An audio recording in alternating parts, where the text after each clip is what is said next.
What if I told you that time travel isn't just science fiction?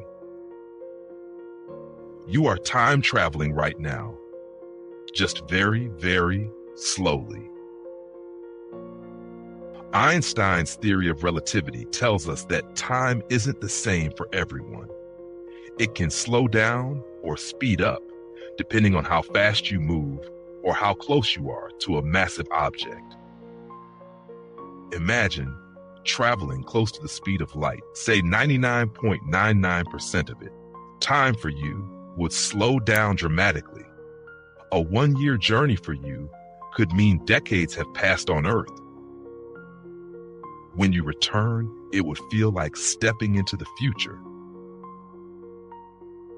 There's another way. Gravity.